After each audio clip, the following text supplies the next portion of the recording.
সিরিয়ার রাজধানী দামেস্কে বিদ্রোহীরা ঢুকে পড়ার পর বিমানে করে শহর ছেড়ে গেছেন বাশার আল আসাদ। রোববার রয়টার্সের বরাত দিয়ে বিবিসির প্রতিবেদনে বলা হয়েছে, বাশার দামেস্ক ছাড়লেও কোথায় গেছেন সেটা তাৎক্ষণিকভাবে জানা যায়নি।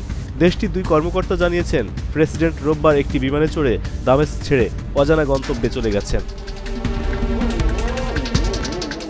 লন্ডন ভিত্তিক পর্যবেক্ষণ সংস্থা Syrian observatory for human rights বলছে, দামেস্ক আন্তর্জাতিক বিমানবন্দর থেকে একটি ব্যক্তিগত উড়োজাহাজ ছেড়ে গেছে। সেটাই বাশার আল আসাদ থাকতে পারেন। ওই উড়োজাহাজটি উড্ডয়নের পর বিমানবন্দর থেকে সরকারি সেনাদের সরিয়ে নেওয়া হয়। এদিকে ইরাকের সীমান্তবর্তী সিরিয়ার আল কাইম শহরের মেয়র জানিয়েছেন, প্রায় 2000 সিরিয়ান সেনা সীমান্ত পার হয়ে ইরাকে আশ্রয় নিয়েছেন। বিরোধী বাহিনী পশ্চিম দামেস্কের গ্রামাঞ্চলে অগ্রসর হয়েছে। পূর্ব ঘৌতার বিভিন্ন শহর থেকে সরকারি সেনা প্রত্যাহার করা হয়েছে। বিদ্রোহী কমান্ডার হাসান আব্দুল ঘানি সামাজিক যোগাযোগ মাধ্যম এক্সে দেয়া এক পোস্টে বলেছেন, হোমস শহর পূর্ণাঙ্গ স্বাধীন করা হয়েছে।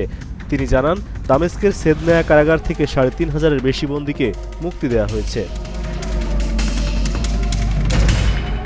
অন্যদিকে রাজধানীর দক্ষিণ পশ্চিমের গ্রামীণ এলাকায় স্থানীয় যুবক এবং সাবেক বিদ্রোহীরা ক্ষমতা হারানোর সুযোগ নিয়ে আসাদ পরিবারের কর্তৃত্ববাদী শাসনের বিরুদ্ধে রাস্তায় নেমে এসেছে।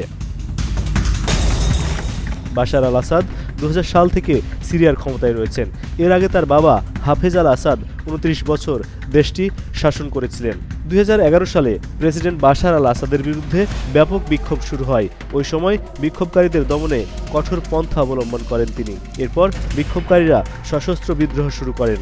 এতে দেশটিতে শুরু হয় গৃহযুদ্ধ।